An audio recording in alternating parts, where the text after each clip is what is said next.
Pere Valenciano, buenas tardes. ¿Qué tal? Buenas tardes. Periodista, presidente del grupo del periódico de aquí, escritor.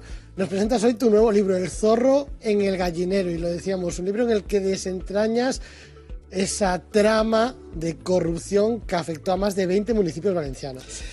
Pues sí, es una obra que, cuenta dos historias en realidad. Una es una guerra periodística muy dura que sufrí yo y el periódico de aquí contra el capo de esta trama de corrupción. Y luego cuenta la propia trama, una trama de corrupción que es muy similar, o tiene muchas, a mí me recuerda bastante, a lo que significó Marbella, pero en nuestro territorio, en la Terreta, en la Comunidad Valenciana, concretamente en la provincia de Valencia. Una historia donde el capo, en este caso, era un funcionario, un secretario municipal, es decir, un funcionario, un habilitado nacional, que por eso el título, El zorro en el gallinero, es porque el que tenía que velar por la legalidad era el que en realidad estaba saltándosela y enriqueciéndose él junto a su familia. Y es una historia, está claro, soy el autor, ¿qué voy a decir de la misma? Pero creo que es una gran historia. Todo surge desde Canet de Berenguer, ahí es donde José Antonio Sancho Sempere, que era el capo, como lo llamas, empieza a tejer esa red, esa telaraña que afecta, lo decimos, a 20 municipios, especialmente a 4, y donde su familia, ese entramado de empresas y también políticos, aunque todo nace desde esa parte técnica, empiezan a caer en, no sé si llamarlo, su juego o sus ganancias. Bueno, es una historia larga que tiene hecha sus raíces en los años 80, en la transformación de un municipio eminentemente agrícola en una potencia turística como es Canet de Berenguer, que por cierto le tengo mucho cariño y les mando un saludo porque realmente a todos los habitantes de Canet, porque creo que Canet es una gran localidad valenciana que hay que visitar, pero en esa transformación pues tenemos varios protagonistas. Uno es este señor que has nombrado, el señor Sancho Sempere, que era el secretario municipal y que podemos decirlo muy tranquilamente porque tiene varias condenas, ha pisado la cárcel y junto a él o alrededor de él pues se tiene la trama de las oposiciones trucadas, con 3 familiares con plazas de funcionario en el ayuntamiento de Canet de Berenguer. Hay empresarios muy reconocidos, de mucho prestigio, que se lean el libro, así evito quizás algún problema, y si acaso lo asumo yo si quiere demandarme, pero uno muy conocido, no solo en la comunidad y en España, sino internacionalmente. Bueno, le voy a decir, Enrique Bañuelos. Y después hay un personaje, que ya para la gente que nos ve más en la ciudad de Valencia, hombre, pues se llama Joan Ribó Canut. Este señor ha sido alcalde de Valencia, como todos sabemos, pero que fue coordinador general de Esquerra Unida del País Valencià. Y yo hablo de su hipocresía. Como sé que hay poco tiempo, te voy a dejar ahí titulares para que la gente lo lea. No tengo nada en contra de Joan Ribó, pero lo que cuento es totalmente real y entonces alguien tenía que decirlo.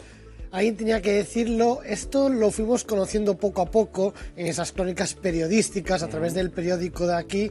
Ahora están todas englobadas en esta historia. ¿Qué fue lo más difícil de aquella época? ¿Contarlo, descubrir la información o todo lo que había detrás y no leíamos, no veíamos, pero tú sí que sufrías y toda la redacción contigo? Mira, el libro publica un 60-70% de todo lo que podía contar. Es decir, podría escribir una segunda parte perfectamente. Y el libro recoge, además, una parte, no todo lo que ha sucedido, porque no tengo acceso a todo, pero esto se fue fraguando muy lentamente. Empecé con una información sobre unas oposiciones que parecía que estaban dadas a dedo, que los 3 finalistas eran personas muy próximas al secretario municipal, y él se fue enfadando, yo seguí publicando, entonces la historia se fue agrandando. Entonces cada vez tenía más fuentes de gente damnificada por un sistema corrupto, de verdad, no es una exageración, me gustaría que la gente lo leyera porque es muy similar a Marbella. Ahí ha habido mucha gente que se ha aprovechado, que ha robado, que han esquilmado arcas públicas. Bueno, no me quiero derivar de la pregunta que me has dicho. Bueno, yo sufrí mucho por varias razones. Una, esto fue increciendo, pero me puso 5 demandas, 2 por lo penal que me pedía cárcel, una detrás de otra.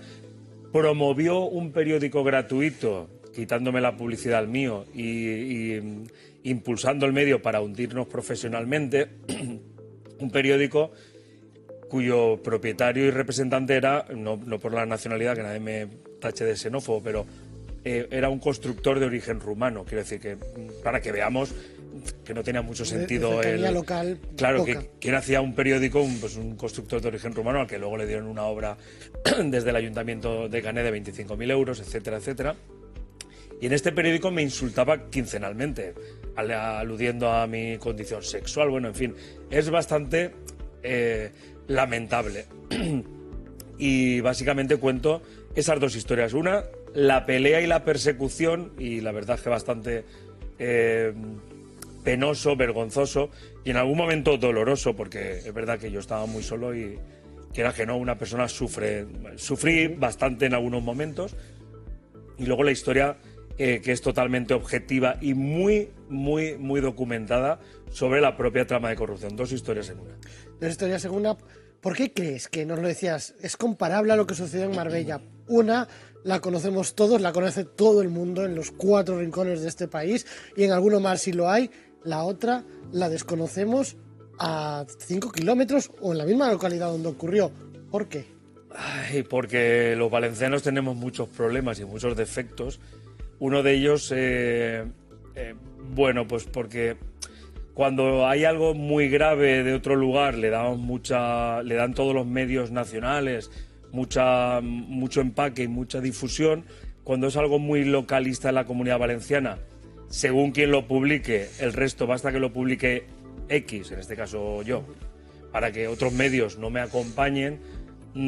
Yo la verdad es que me sentí bastante solo, pero es una historia que todo el mundo en la comarca y en Canet, por supuesto, todo el mundo conocía del personaje. Muchos se aprovecharon también de él, muchos consiguieron puesto de trabajo en sus empresas, en el propio ayuntamiento, con oposiciones trucadas y otros puestos de trabajo vinculados a un municipio potente económicamente, pues, porque gana mucho IBI con los apartamentos, etcétera, etcétera.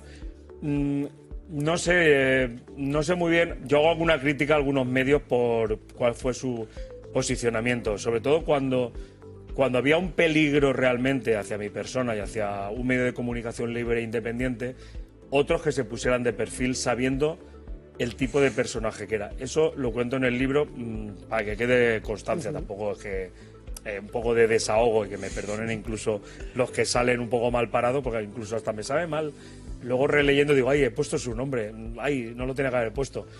No lo sé, creo que va muy con los valencianos, ¿no? Que a veces cuando tenemos casos, los partidos políticos y los medios de comunicación vamos mucho a los sectarios, es decir, tal medio hace mucha sangre contra la corrupción de tal partido que es el de enfrente y el otro medio al partido de enfrente. Y a veces nos perdemos en grandes historias de corrupción. Para mí es una de las más graves de la Comunidad Valenciana, superando a Gürtel y otras historias. Me parece gravísima y de la que se ha hablado muy poco. Hablamos de alcaldes implicados, de empresarios, funcionarios y de todo un sistema donde iba arrasando con personas que se iban poniendo en el medio. Yo lo superé, pero me consta de otras personas que lo han pasado muy mal, y este libro me gustaría que fuera un pequeño homenaje, un desahogo para tantas personas que lo han pasado muy mal y que no han tenido la suerte que yo. Pues ahí ese homenaje también a quien lo ha pasado mal. El zorro en el gallinero, un funcionario, de ahí parte todo, el servidor público, el que debía velar porque eso no pasara, es el que lo estaba generando, el que lo estaba gestionando. ¿Qué falló? Pues falló todo. Y ahora te pregunto ya, como periodista, desde esa investigación, ¿qué falló? Falló todo. Los medios de comunicación, que algunos hicieron alguna cosita, pero luego se retiraron a sabiendas o siendo muy conscientes de que este personaje era un gran corrupto, pero fallaron todos.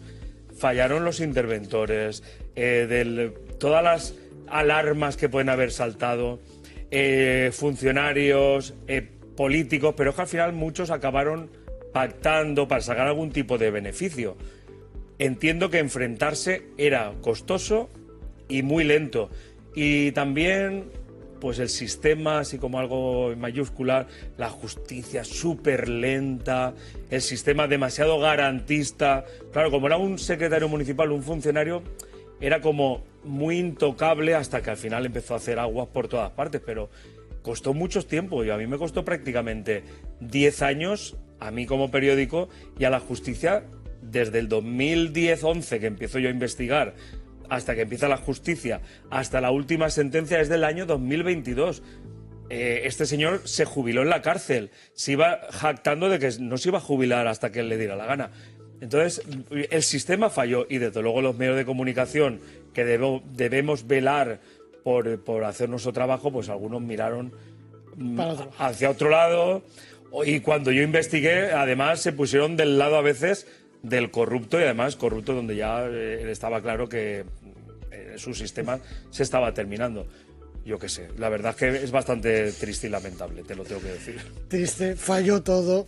Ahora conocemos la historia, la reconocemos toda junta en ese nuevo libro del Zorro del Gallinero, que lo decimos, ya lo puede encontrar en plataformas, en librerías, en todos lados, para conocer un poco más de todo lo que ocurre en la Comunidad Valenciana. Eso es, muchísimas gracias. Pere, gracias como siempre. Ánimo con esa labor periodística también. Y la gran pregunta, yo creo, antes de despedirnos es, ¿se podría volver a repetir a día de hoy? Yo creo, estoy convencido de que en otros lugares de España y de la Comunidad Valenciana, si no tan grave, seguramente este sistema de generar empresas para hacer facturas infladas, yo creo que se sigue haciendo. Hay más mecanismos de control, pero espero que, como este caso, que sirva un poco de lección para que no se repita, no lo sé, espero que no. Pues ahí está, ojalá no se repita. Pere Valenciano, gracias por acompañarnos esta tarde, suerte, y ya saben, el Zorro del Gallinero, ya lo pueden comprar en internet, en las librerías, y si no, pónganse en contacto con nosotros, que en un minutito nosotros hablamos con Pere y se lo manda directamente a su casa al firmado, ¿no? Eso es, claro que sí. Ahí